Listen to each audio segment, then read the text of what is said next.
Hello everybody, my name is Jordan Walters and right now I'm on the phone with Tommy Edison.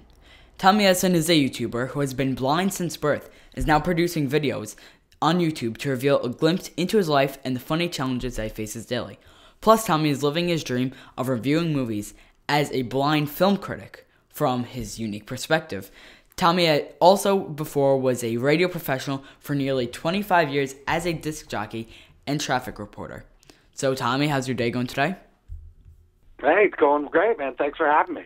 All right, then thank you very much for being on. So, first question that I'd like to say is, how did you come up with the idea to become a film critic? I mean, being blind, it's, not really your first thought. Yeah, I know, it's a little different, right? Yeah. My friend Ben and I were hanging around one night, just sort of talking about movies and stuff. And I was complaining about films that, are an hour and a half long, and, at the end of the film, maybe the last 10, 12 minutes of it, there's no dialogue. It's all sort of, it tells the story visually, right? So for me, I don't know what's happened. So we were talking about that. We got to talking about action movies. We were talking about Die Hard. I'd never seen it before. He's like, it's an action movie with a story. No such thing. Come on. So I was like, we should do a movie review. Why not? We'll do it from a blind perspective. And so that was a Monday night. That Thursday night, we went and saw Scream for the midnight show, put it up on the internet, and that following Monday, Roger Ebert actually tweeted our review, which is very cool. Yeah, and so that's sort of how it all got rolling. What are people's, when you say that, you're a blind film critic, and, what are people's reactions like? You know what the number one thing people say is? What? They say, how can you even watch movies? You can't even see. But you know what? For me, I think content is king. So I think if the story is nice and strong, it's well acted, well performed, the music is right, all the Foley, all that stuff, that's really works for me. Like an action movie, like the Thor franchise doesn't really do it for me. You know what I mean? Yeah. But something like Goodfellas, it's genius. I love that. I love that movie. Yeah. Great movie. Yeah, don't you? Classic movie. But yeah, you better believe it. Oh yeah. And now another question is, growing up being blind, kids can be extremely judgmental and kids don't like. Kids are rotten, Jordan. Kids are horrible.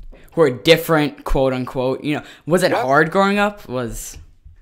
Here's the thing. Like I say, kids are horrible, right? And they're always going to be horrible. And you always, kids pick on somebody who's different. And so I got picked on a bit, but my own sisters used to pick on me too. How much fun would it be to have a blind little brother running around the house? You know what I mean? The things you could do. It was great, so they used to pull little tricks on me and stuff, but all in all, it worked out great. And, I'm trying to think of a good one. I think, they'd be like, "Ooh, don't put that in your mouth. The cat like that. Forget, woohoo, nasty. Ooh, that's not salt you're putting on your food." To this day, I have to make sure it's salt. I have to smell, make sure it's not pepper. To this day, Jordan. Wow. Yeah. But you know what? It was fun. It was all right growing up, Yeah. I went to school with sighted kids. I did not go to a school for the blind. Okay. Yeah, and, I got to do all the stuff that the other kids. I learned how to ride a bike when I was a child, and that was great fun. It was cool. Yeah, so I did all the stuff the other kids were doing, too. Wow. And I was speaking of just, daily activities. How hard is it? Because even for sighted people, daily activities could be hard, but I can imagine being blind, how much harder is it? Well, see, that's funny. That's a funny question, because I couldn't really tell you how much harder it is, because I don't know what it's like for you to do these things, right? But for me, there's little things that I have to do a little bit. I walk around with a cane, for example, which you don't do. There are things in my house that talk, right? The caller ID talks, and the computer and the phone talk now, of course, too. So, and I do things a little bit different. Like I cook on the George Foreman grill, for example. You may have seen that video, right? Oh, yeah, so that. Channel. Yeah. So, that's how I cook, and that's great for me, because there's no flipping. I don't have to worry about burning my fingers and stuff. Yeah. And it just does both sides at one time. It's genius. I love that thing. And now, is it scary, just other things? Even if you're just, take out a knife to butter bread, if you take out the wrong knife, Like, is it scary even just like daily activities like going outside or? No, I don't think it's scary. No, I mean, it's like taking down a knife, for example. I sort of, I know the knives. I can tell by the handles which is a butter knife and which is a steak knife and stuff. And I leave things in a certain way. Like I don't just throw silverware in the sink, for example, and then have to reach in and try and guess what's what. So I make little adjustments like that. That's kind of how I do it. Okay, now, what is the best way you can explain being blind? Because sighted people will always say, oh, well, they just see black. But, we don't know how it is in your eyes, and you obviously have never seen the color black, so you can't really explain that. Very good, Jordan. Very well done. Well done. So, here's what it is. I can distinguish between light and dark. In other words, I know the presence of light in a room in my eyes, but it's not any color. It's just light. It's just whether or not there is light in the room. I can tell. There's no color. My eyes are closed. It's not black because I don't know what black is, like you said. Yeah. What else? So I listen. I smell. I use my other four senses. And people always think that my other four senses are so much more dull. They must be so much more heightened because you can't see. But I don't really believe that. I believe that everybody's senses are the same. And if, for example, if you were to lose your sight right now, you wouldn't believe the things that you would start to hear. See, because you depend on your eyes all the time, whereas I depend on my other four senses. So I believe that they're all the same, and I just use mine more than you do. Yeah. And now that also brings to sleeping, like, is it just sound, I can assume, because you've, never actually seen, because people who have seen and then eventually become blind or, like, partially, like, they know what it is like to see, but you've been blind since birth, so what's sleeping like and dreaming? And dreaming, you're good. You know what? You are good. You nailed it. See, if you've lost your sight, then your subconscious remembers what your subconscious will remember, what things are and what color is and all that stuff.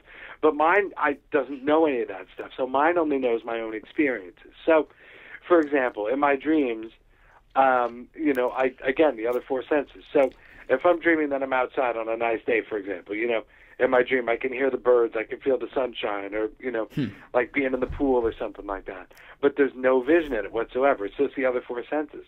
I mean, sighted people's dreams aren't only visual, right? There's sounds and other things in the dreams as well. So mine's just all that other stuff. Okay, yeah.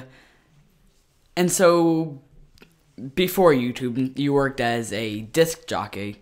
Now, can you go into more detail? How exactly was it, going to work, and just a whole roundabout of that?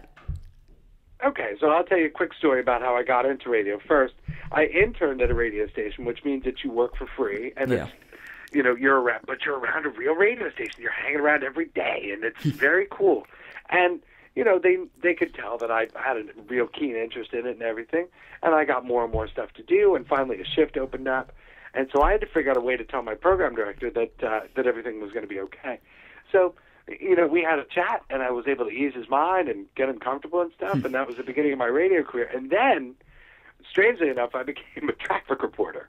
Really? Which is, so I used to do the traffic on in the morning and the afternoon every day, get you to and from work. And that's an interesting job because, there's nothing to see. If you were to sit in the office where I worked, there were no windows, there was nothing. And I did it all by listening to the police scanners and the people on the cell phones. Wow. That was the best, And the people on the phones used to give me the best stuff, the best information. I would get crashes before the cops a lot of times. And you know what? It was great fun. I really enjoyed it a lot. It was. I mean, the hours were horrible. I got up at 3:00 every morning, but but it was a lot of fun. I was on a morning show too, so I got to laugh and play and do voices and all that kind of wacky stuff. I can imagine. Sounds very good. Now, after your radio, what exactly are you doing now? Right. So now I'm. We're still doing the YouTube videos. We're putting those up. Each month up on YouTube, and those are about, my life and everything, as we've been talking about. Also doing some speaking for schools and some private organizations. just talking about my life and how I live it and how I've overcome my blindness and all that kind of thing. So it's been pretty interesting. It's a lot of fun. Yeah, now, I'm a huge fan of YouTube. I love YouTubers, and I love the concept of YouTube, how YouTube can, essentially create jobs, and most YouTubers love their job of being a YouTuber. Yep. How have you liked it? Oh, it's great fun. I'll tell you what, I went to, so I'm used to, because being in radio for as long as I have, I'm used to people recognizing my voice sometimes. It didn't happen a lot, but, Yeah. People, oh my God, I recognize that voice, who are you, that kind of thing. Last summer, we did VidCon out in California. Oh, yeah. My friend Ben and I, yeah. Going this year, yeah. Yeah, and it was wild to have people recognize me, my face, you know what I mean? It was very different. But it was very cool, and the people couldn't have been nicer, and took a ton of pictures of people. I even met the double rainbow guy, which was awesome. Yeah. It was great. Double rainbow, what does it mean? Yeah. And so, are you going to Playlist Live this year, too? I will be going to Playlist Live in March, in Orlando. So I hope to see you there. You going to come? I'm either going to go to Playlist Live or VidCon, so hopefully. All right, well, I'll be at both of them, so you got to come up and say hello, all right? We'll hang out. Yep. What is it like there at Playlist Live and VidCon being blind? Because a lot of it is visuals. A lot of it is visual. We did a video that you may have seen. It was the VidCon video with the other 4 senses. Yeah, I've seen some. Yeah, I saw that. Yeah, and so, that was kind of fun. And I just got to meet a ton of people. Other than that, it was, a lot like a regular convention floor, you know what I mean, with the exhibitors and things. So it was noisy and that, but, it was a fun hang. It was a great time, and just the people made it special. Yeah, I can imagine bunch of random people coming up and recognize you. That must be... Yeah, it's cool. Well, listen, you're going to have this thing, too, when you go, so... Yep, hopefully. It's all good. And now, here's something I've always wondered. Now, since you worked as a disc jockey and just even your daily routine, do you have someone who helps you? Even driving, I can't imagine... No, you know what? I take taxis when I have to go somewhere. I just so I worked when I was doing the traffic. I worked mornings and afternoons, right? So I would take a cab 4 times a day. Mm-hmm. So yeah, I got to know cab drivers pretty well. And that's it, And if I have to go someplace else, I can jump on the train. The train isn't too far from me, so I can just hop on the train and go. Same goes for getting to the airport. If I take a cab to the airport, I just walk in and ask for help, and they bring me up to the counter and then through security and right up, right onto the plane. It's great. So that's how I get around. I just, asking for help is what I do. Yeah. If I'm in a place that I'm not familiar with, and I've always got my cane with me too. That's always in my hand. Oh yeah. Yeah. And now,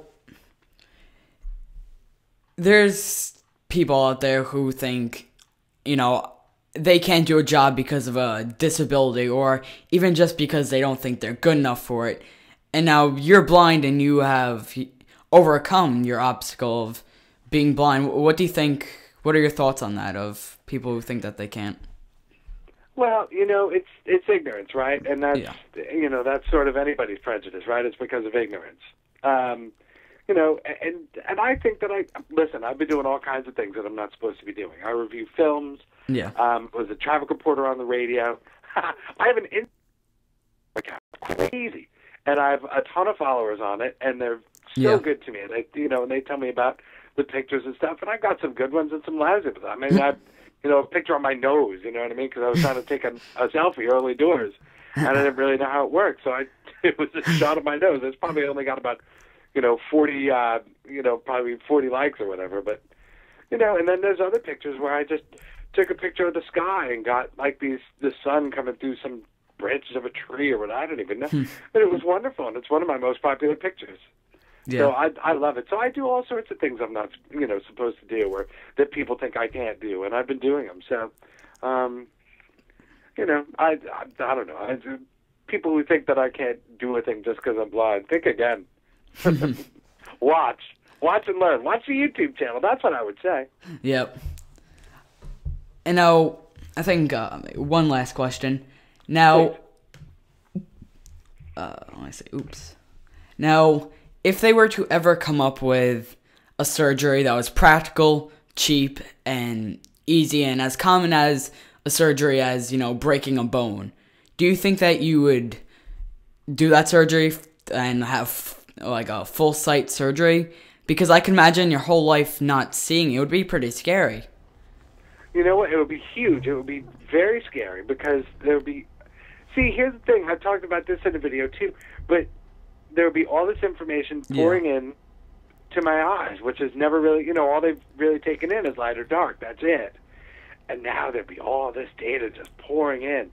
And I imagine I'd be tired. You know what I mean? I think I'd be tired the first few days. Just going, my brain would hurt, But I'll be honest with you, even if it wasn't cheap, and I could do, if it was available, I think I would do it. I really do. I think, I figure, you know what, Jordan, if I don't like it, I could just keep my eyes closed. Yeah. Right? Yeah. So yes, I would do it. I would absolutely do it. If something became available, yeah, I'm in. Wow. Why, do you know anybody? You want to do it yourself? You want to give it a shot? I'll try. Come on, I'll give you a scalpel. You take a crack at it. We'll see how we do. Yep. I could put Band-Aid on a cut, so surgery, All right, there surgery you won't go. be. Perfect. All right, good. So if anything goes wrong, you'll be able to fix it. Yep. Nice one. All right, well, that's all the questions I have for now, but thank you very, very much for doing this. Jordan, no problems, man. It's been great fun. I appreciate you. Thank you for having me. All right, thank you. All right, man. Have a great day. Bye. All right, bye-bye.